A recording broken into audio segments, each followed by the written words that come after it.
نحمدہ و نصلی علی رسولہ الکریم اما بعد.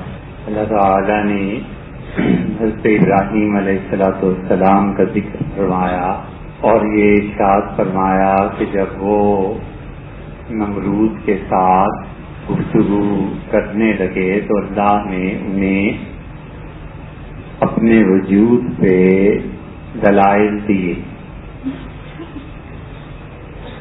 اور انہوں نے نمرود کو یہ کہا کہ میرا پروردگار تو وہ ہے جو مشرق سے سورج کو نکالتا ہے اور اگر تم رب ہو تو مغرب سے نکال دو.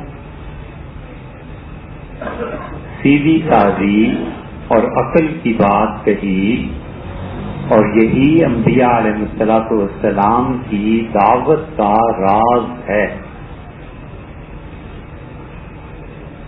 کہ وہ اللہ کے بندے عام عوام کو کسی زیادہ علمی بحث میں نہیں الجھاتے اور بالکل سیدھی سادی بات جو دو لفظوں میں سمجھ آ جائے وہ یوں بات کرتے ہیں تاکہ لوگوں کے عقل کا معیار اور لوگوں کی عقل کا تفاوت اللہ تک پہنچنے میں مانے نہ ہو، رکاوٹ نہ بنے. زبان بالکل سادی اور آسان، پیغام بالکل الجھاؤ سے پاک اور شخصیت بے داغ اور کھری. یہ وہ چیزیں ہیں جو نبوت کے پیغام کو دنیا میں پھیلانے میں کرامت ثابت ہوتی ہیں. اور اگر دعوت اللہ کے دین کی طرف بلانا اس میں بہت علمی مباحث ہوں اور کوئی آدمی یوں گفتگو کرنے لگے کہ اللہ کی طرف جاؤ اور اس کا صغرا یہ ہے اور اس کا کبرا یہ ہے اور اس سے نتیجہ یہ برآمد ہوتا ہے، تو اس کا نتیجہ یہ نکلتا ہے کہ وہ دعوت اور فکر ایک خاص بلند سطح تک محدود ہو جاتی ہے، عام عوام کو اس کا فائدہ نہیں پہنچتا. اس لیے اللہ کے اچھے بندے جو خدا کی طرف دعوت دیتے ہیں، کافروں کو اور مسلمانوں کو اور اپنے بچوں کو سمجھاتے ہیں، بہت مختصر بات سیدھی سادی اور بغیر کسی ایسے الجھاؤ اور پیشاؤ کے کہ دوسرا سوچتا ہی رہ جائے کہ اس نے کہا کیا. حضرت شاہ ولی اللہ رحمۃ اللہ علیہ ہندوستان میں اس کی بڑی بہترین مثال ہے کہ شاہ صاحب رحمۃ اللہ علیہ نے اکثر جو کتابیں لکھی ہیں وہ اتنی گنجلک، اتنی دقیق فلسفے پہ مشتمل ہیں کہ عام آدمی کو حضرت سے جتنی بھی محبت اور عقیدت کو سمجھ نہیں آتی کہ حضرت نے لکھا کیا. ڈاکٹر کا نسخہ ہے، اب ڈاکٹر پڑھ لیں گے اور وہ جانتا ہے کہ کس مرض کے لیے کیا دوا ہے، لیکن عام مریض کے لیے اس میں کچھ نہیں ہے. بس مریض اگر اس نسخے کو خاموشی سے استعمال کر لے، بغیر عقل کے استعمال کے، بغیر سمجھے، تو مرض دور ہو گیا. اور ان کی یہی وہ چیز تھی جسے ان کے بیٹے شاہ عبدالعزیز صاحب رحمۃ اللہ علیہ نے سمجھ لیا.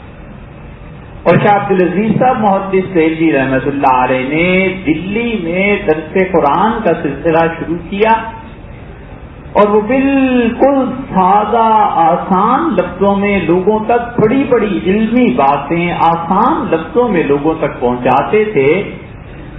اور لوگ اتنے دیوانے تھے کہ شاہ صاحب رحمۃ اللہ علیہ کے زمانے میں جب اشتہار اور یہ چیزیں نہیں تھیں، حضرت کا اخلاص، یہ سادہ زبان دعوت اللہ اتنی مؤثر ہوئی کہ وہ بیٹھ کے مسجد میں گفتگو کرتے تھے اور قرب و جوار کی گلیاں بھر جاتی.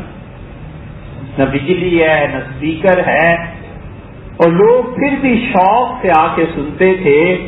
اور زبان ایسی اچھی کہ آپ کے لیے شاید حیرت کا باعث ہو لیکن دلی میں طوائفیں آ کر حضرت شاہ صاحب رحمۃ اللہ علیہ کا درس قرآن سنتی تھیں، اور بہت سی اللہ کی بندیوں کو توبہ کی توفیق ہوئی اس گناہ سے، اس لیے کہ اخلاص تھا اور بالکل معمولی سادہ سی بات ہے۔ انبیاء علیہ السلام ایسے ہی کرتے ہیں کہ دعوت اور گفتگو بالکل آسان لفظوں میں، اور دوسری چیز بالکل عقل کی بات، نہ کوئی دھمکی، نہ جہنم میں تمہیں جلا دیا جائے گا، یوں پھوڑ دیے جاؤ گے، یہ ہو جائے گا، اور نہ نفرتوں کا پھیلاؤ۔ اس لیے ہمیشہ اگر آپ دیکھیں اللہ کے اچھے بندے بہت کم کوئی نفرت کی بات ان کی زبان سے نکلتی ہے، وگرنہ اپنے دشمنوں کے لیے بھی بڑے سے بڑے الزام پر بھی چپ کر کے اپنا کام کرتے رہتے ہیں کہ اللہ کے یہاں پہنچ کے سب کچا چکھا کھل جائے گا، 10-20 سال کی بات ہے، قبر کے نیچے ہوں گے سب، اور وہ اللہ کے بندے کسی بھی تنقید، کسی بھی تشنیعی الزام کی جواب دینے کی بجائے اپنی صلاحیتیں مثبت کاموں میں استعمال کرتے۔ اس کی وجہ کیا ہے؟ وجہ یہ ہے کہ نفس مٹا ہوا ہوتا ہے، مٹے ہوئے لوگ ہوتے ہیں، اتنے سادے، اتنے صاف ستھرے کہ کوئی آدمی دیکھے تو تصور نہ کر سکے کہ علم کا پہاڑ جا رہا ہے، اور حقیقت میں جب گفتگو سنے تو پتہ چلے کہ آدمی کس کردار کا آدمی ہے۔ کبھی الجھاؤ اور پیش میں نہیں پڑتے، اس لیے کہ انہیں پتہ ہوتا ہے کہ یہ جو عوام ہیں جن سے تعلق ہے یہ میرا مال تجارت ہے۔ ایک مرتبہ ایک گورے کی دکان پہ گئے، کئی مرتبہ جانا ہوا، اس گورے نے ایک پلیٹ لگائی ہوئی تھی، بہت اچھی لگی، اس سے لکھا ہوا تھا کسٹمرز آلویز رائٹ، جو خریدار ہے یہ ہمیشہ سچ بولتا ہے، بس۔ تو تماشا یہ دیکھا کہ وہ لوگ اس کے پاس آئے، انہوں نے کہا یہ کل سامان خرید کے لے کے گئے تھے، اس میں یہ عیب ہے، یہ عیب ہے، یہ دیکھیں یہ سٹچنگ صحیح نہیں ہوئی۔ اس نے کہا بالکل آپ صحیح کہتے ہیں، میں کمپنی کو لکھوں گا، آپ واپس دیجیے، یہ رسید دکھائیے، یہ پیسے لے لیجیے۔ اس سے جا کے پوچھا ایسے ہی اس سٹچنگ میں کیا فرق ہے، یہ جو کریم ہے اس میں کیا فرق ہے، تو ہنس پڑا، کہنے لگا اگر ہم گاہک سے بحث کرنے لگیں تو پھر دکانداری کہاں سے کریں؟ اس لیے دکاندار ہمیشہ سچا ہے، جو گئے چپ کر کے سن لو، کمپنی کو واپس بھیجو مال، ان سے پیسے کماؤ۔ اس گاہک کا اعتماد اگر حاصل کرنا ہے تو ہم گاہک پر تنقید نہیں کر سکتے، بس یہی بات ہوا کرتی ہے۔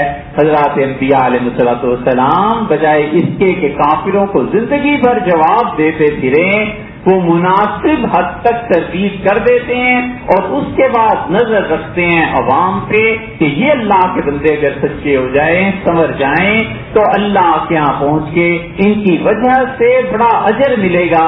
اسی لیے سیدنا موسیٰ علیہ السلام حضور صلی اللہ علیہ وسلم جب معراج میں تشریف لے گئے تو جاتے ہوئے نبی کریم صلی اللہ علیہ وسلم جب ملے ہیں تو آپ نے پوچھا، آپ نے دیکھا ہے حدیث میں جاتے ہوئے آپ کتنے انبیاء علیہ السلام سے ملے، ادریس، نوح، عیسیٰ، موسیٰ علیہ السلام، اور آتے ہوئے صرف موسیٰ علیہ السلام سے ملے۔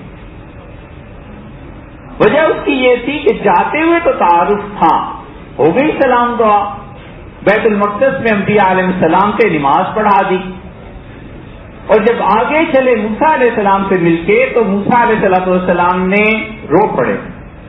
سیدنا جبریل علیہ السلام نے عرض کیا کہ اللہ کے رسول آپ نے سنا ہے موسیٰ نے کیا کہا؟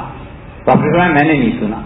ان کا موسیٰ کہہ رہے تھے کہ میری قوم کے لوگوں بنی اسرائیل تم نے میری قدر نہیں کی، اس وجہ سے میرے بعد یہ ایسا لڑکا آیا ہے، یہ ایسا جوان آیا ہے کہ اس کی نبوت میری نبوت سے بلندتر ہے اور اس کی امت میری امت سے زیادہ جنت میں جانے والی۔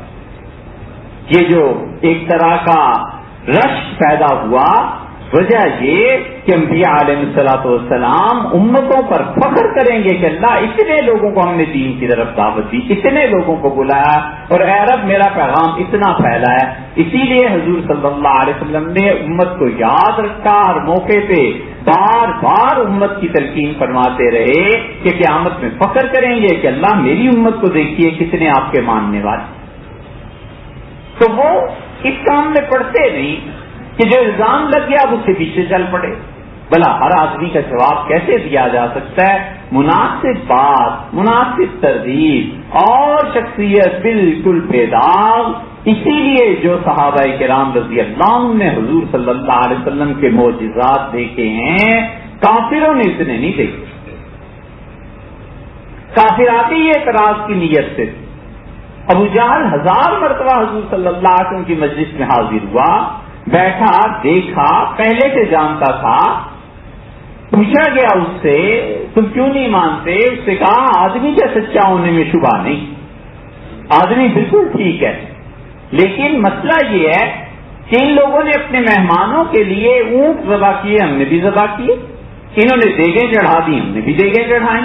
انہوں نے انہیں رات کو رہنے کے لیے بستر مہیا کیے، ہم نے بھی مہیا کیے. اور انہوں نے اپنے مہمانوں کے لیے جب گھوڑا سواری جانور مر جائے تو اس کا بندوبست کیا، ہم نے بھی کیا. اب آخر پہ پہنچ کے یہ قبیلہ قریش کہتا ہے کہ ان میں ایک نبی آیا تو مجھے ایک مرتبہ جبریل یا فرشتہ آ کے کہہ دے کہ تم بھی خدا کے رسولوں کو ہم مانتے.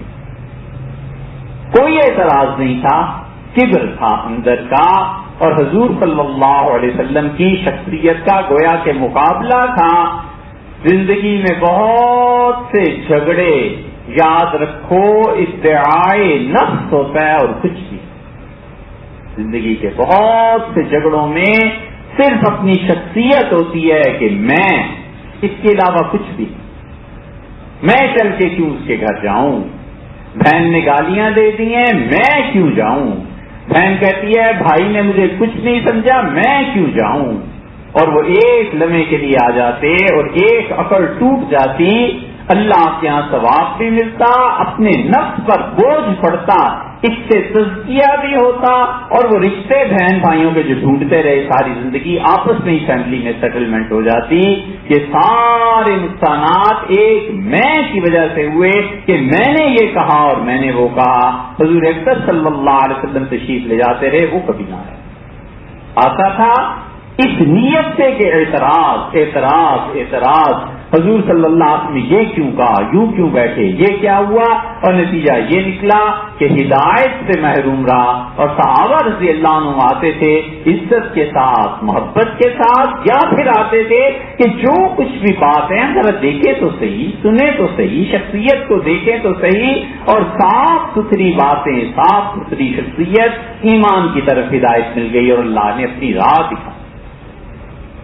اس لیے دعوت اللہ کا کام، اللہ کی طرف بلانے کا کام تقاضا کرتا ہے اس بات کا کہ انسان اپنی زبان سادہ رکھے، الجھاؤ اور الجھے ہوئے علمی دلائل کی بجائے سادہ بات کرے جو دوسرے کی عقل اور سمجھ میں آ جائے، اور اس کے ساتھ ساتھ شخصیت خالص ہو. اللہ نے فرمایا من احسن ممن دعا الی اللہ، اور اس سے زیادہ اچھی بات کس کی ہو سکتی ہے جو اللہ کی طرف دعوت دیتا ہے، اللہ کی طرف بلاتا ہے اور عمل صالح کرتا ہے. اپنی شخصیت بھی ٹھیک ہے. وقال اننی من المسلمین، اور اسے فخر ہے الحمدللہ کہ اللہ نے اسلام پہ رکھا ہے، اسلام کی توفیق دی ہے.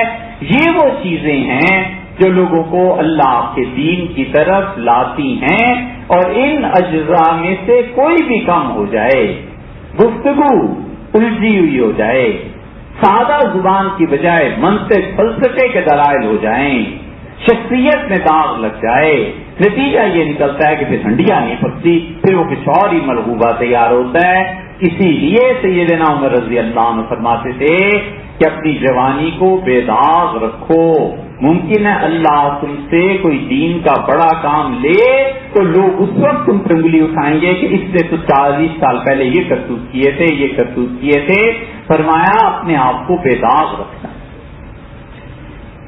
جب وہ خود کام کرتا ہے دین کے مطابق تو لوگوں کو اطمینان ہوتا ہے کہ اس شخص میں سچائی ہے، محبت ہے، اس شخص میں عزت ہے، جرت ہے، صحیح چیز کا اعتراف ہے، اللہ کے لیے کام کرتا ہے، تو لوگ متاثر ہوتے ہیں. اور اگر اپنی خود حالت میں کمی ہے، نتیجہ یہ نکلے گا کہ وہ کمی نسل در نسل چلے گی۔ باپ اگر فجر کی نماز کے لیے نہیں اٹھتا، اولاد کبھی بھی فجر کی نماز نہیں پڑھے گی۔ باپ اگر اٹھتا ہے فجر کی نماز کے لیے، اور پہلی اولاد بیٹے بیٹیاں جو بڑے ہوتے ہیں جوانی میں ہو جاتے ہیں، بندہ 30 سال کا 35 سال کی عمر ہوتی ہے اور بچے بچیاں نماز کے قابل ہو جاتے ہیں شادی کے بعد، اگر وہ نماز کے لیے اٹھتا ہے تو اسے وہ بیٹے کو اٹھاتا ہے، بیٹے کو پتا ہے کہ باپ نماز پڑھتا ہے، اس وقت جانا ہے۔ اور اگر وہ خود ہی فجر کی نماز میں غائب ہوتا ہے اور سوتا رہتا ہے، سوال ہی پیدا نہیں ہوتا کہ اس کی اولاد آگے کو فجر کی نماز پڑھا کرے۔ وجہ اس کی یہ ہے کہ جس عمر کے حصے میں بچوں کو نماز کی چیزوں کی تلقین چاہیے تھی، بچوں کو وہ غذا نہیں ملی۔ کیوں ڈاکٹر کہتے ہیں کہ اپنے بچے کو یہ غذا کھلائیے، اچھا 2 برس کا ہو گیا اب یہ کھلائیے، 6 برس کا ہو گیا اب یہ کھلائیے، اچھا 8 برس کا 10 برس کا۔ یہی روحانیت کا نظام ہے کہ اللہ بتاتا ہے کہ جب تمہارا بچہ 7 سال کا ہو جائے اسے نماز کے لیے کہنا شروع کیجیے۔ باپ کر لے جائے گا، نماز جیسی پڑھے گا بچہ ویسی پڑھے گا۔ بچے نے اب صحیح بخاری اور مسلم تو نہیں نہ کھولنی، اسے شامی اور قاضی خان کے فتاوی تھوڑے دیکھنے ہیں رحمہم اللہ۔ بچہ تو دیکھے گا کہ والد ایسے نماز پڑھتے ہیں۔ آپ کبھی غور کیجیے، حضور صلی اللہ علیہ وسلم سے صحیح روایات سے یہ ثابت ہے کہ آپ دونوں ہاتھ اللہ اکبر کے لیے اٹھاتے تھے قبلہ رخ اور باندھ لیتے تھے، اور ہمارے ہاں بعض لوگ دونوں ہاتھ اٹھاتے ہیں پھر نیچے لاتے ہیں پھر کونیوں کو پیچھے کرتے ہیں پھر باندھتے ہیں۔ یہ طریقہ سنت کے خلاف ہے۔ اگر باپ نانا دادا ایسے کرتا ہے اولاد ایسی کرتا ہے۔ آپ پوچھے گا کہ اذان دینا کس سے سیکھی؟ کچھ بھی نہیں۔ نماز پڑھنا کس سے سیکھی؟ کچھ بھی نہیں۔ جو محلے والے پڑھتے تھے ویسے پڑھتے رہے، جو محلے والے اذان دیتے تھے ویسے دیتے رہے۔ اس لیے اثرات مرتب ہوتے ہیں کہ اگر اپنی شخصیت اس میں کمی ہے پھر اولاد سے شکایت کیسی کرنی کہ بیٹے یہ کام کرو۔ وجہ اس کی یہ ہے کہ عملی نمونہ سامنے نہیں رہا۔ انبیاء علیہ السلام کی دعوت میں یہ نہیں ہوا کرتا۔ انبیاء علیہ السلام تو صاف ستھرے کھرے اور سچے لوگ ہوتے ہیں اور دعوت دیتے ہیں، اللہ کے دین کی طرف بلاتے ہیں۔ سیدنا ابراہیم علیہ السلام نے یہی، اسی لیے حضور اقدس صلی اللہ علیہ وسلم نے فرمایا کہ اللہ تعالی نے حضرت ابراہیم علیہ السلام کو 10 چیزیں سکھا دی۔ یہ 10 چیزیں پوری انسانیت کا ورثہ ہیں۔ ہر بات کے متعلق یہ کہنا کہ اسلام نے یوں سکھایا، اسلام نے یوں سکھایا، یہ بھی بات درست نہیں۔ اسلام نے بہت سی چیزیں لوگوں کو نہیں سکھائیں، لوگوں کو آزادی دی ہے، اس لیے کہ شریعت وہی اسلام یہ جانتا ہے کہ یہ چیز خود بخود لوگوں کے سمجھنے کی ہے۔ آدمی جاتا ہے کپڑے سلوانے اور جا کے کہتا ہے ماسٹر صاحب یہ ہے کپڑا، 2-4 موٹی موٹی باتیں وہ پوچھ لیتا ہے، اور اس کے بعد جتنی چیزیں ہیں وہ خود اسے پتا ہوتی ہیں کہ بٹن اس پہ کون سے رنگ کا لگنا ہے، دھاگا میں نے کون سا استعمال کرنا ہے، سلائی کیسے کرنی ہے۔ ایک ایک بات اگر گاہک ہی بتانے لگے تو اس کا فائدہ کیا؟ بالکل ایسے ہی انبیاء علیہ السلام شریعت ساری چیزیں نہیں بتاتی لوگوں کو، وہ موٹی باتیں بتا دیتی ہے۔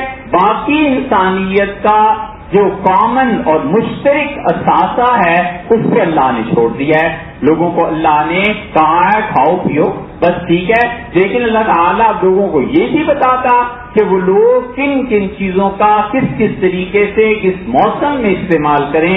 خدا نے کہیں یہ نہیں کہا اور اس کے رسول صلی اللہ علیہ وسلم نے کہ سردیوں میں برف نہ پینا، گلا خراب ہو جائے گا۔ اس لیے کہ انسانوں کا مشترکہ اثاثہ ہے، انسانوں کو پتا ہے کہ سردی میں اگر ٹھنڈا پانی پیے گا تو اس کا گلا خراب ہو جائے گا، الا یہ کہ اندر آگ کسی کے لگی ہوئی ہو تو ایک الگ بات ہے، وگرنہ انسان ہمیشہ سردی میں نارمل پانی استعمال کرتا ہے روم ٹیمپریچر کا، وگرنہ اس کے علاوہ کچھ نہیں۔ انبیاء علیہ السلام نے کسی کو یہ نہیں سکھایا کہ گرمیاں آ جائیں تو چمڑے کی جرابیں نہیں پہنی کیونکہ اس سے پاؤں جلیں گے۔ یہ انسانوں کا کامن ورثہ ہے، وہ انگریز ہو، گورا ہو، مسلمان ہو، سکھ ہو، ہندو ہو، سب کی عقل سے سکھاتی ہے کیا کام کرنا ہے اور کیا کام نہیں کرنا۔ اس لیے جتنا یہ پرچار ہمارے زمانے میں تعلیم کا ہو رہا ہے، تعلیم تعلیم تعلیم، کالج یونیورسٹی، اس سے 100 گنا پرچار آپ کو ہم سے 1000 مرتبہ اختلاف ہو، ہمیں کوئی اس کی نہیں، اور آپ نہ محسوس کیجئے اس سے کہیں زیادہ تربیت کا پرچار ہونا چاہیے کہ پڑھے نہ پڑھے تربیت ہو. اسے بتاؤ کہ بائیں ہاتھ سے ناک صاف نہیں کرتے. تربیت کا اصول ہے، دنیا بھر میں انسان ایک قاعدے اور لائن میں چلتے ہیں، اور تربیت کا اصول ہے کہ ہر ملک میں جدھر کی ڈرائیونگ ہے ادھر ہی چلنا ہے، اس کے مخالف نہیں چلنا. جن ممالک میں لیفٹ ہینڈ ڈرائیو ہے، جیسے ہمارے ملک میں ہمیشہ لیفٹ ہینڈ پہ چلنا چاہیے، آپ کہیں گے رائٹ ہینڈ پہ چلنا چاہیے. صحابہ رضی اللہ عنہ کا یہ عمل بالکل سر آنکھوں پہ رائٹ ہینڈ پہ چلنا چاہیے. اس کے لیے پھر آپ قانون بدلوائیے، حکومت سے کہیے قانون بدلے، رائٹ ہینڈ ڈرائیو کرے، آپ رائٹ ہینڈ پہ چلیے، اور لیفٹ ہینڈ ڈرائیو ہے تو لیفٹ ہینڈ ڈرائیو پہ لیفٹ ہینڈ پہ چلنا چاہیے. وگرنہ ہوتا یہ ہے کہ رائٹ سے لوگ آ رہے ہوتے ہیں، لیفٹ سے لوگ جا رہے ہوتے ہیں، آپس میں ٹکراؤ ہی ہوتا رہتا ہے. اور اس کا مظاہرہ اگر دیکھنا ہو تو یہ حج میں ہوتا ہے. آپ چلے جائیے یورپ کے کسی ملک میں اور ایسے ممالک میں جہاں بچوں کو سکھاتے ہیں، جاپان وغیرہ میں، کہ بیٹے جس ملک میں جس ہاتھ پہ ڈرائیونگ ہوتی ہے اسی ملک میں چلنا ہے.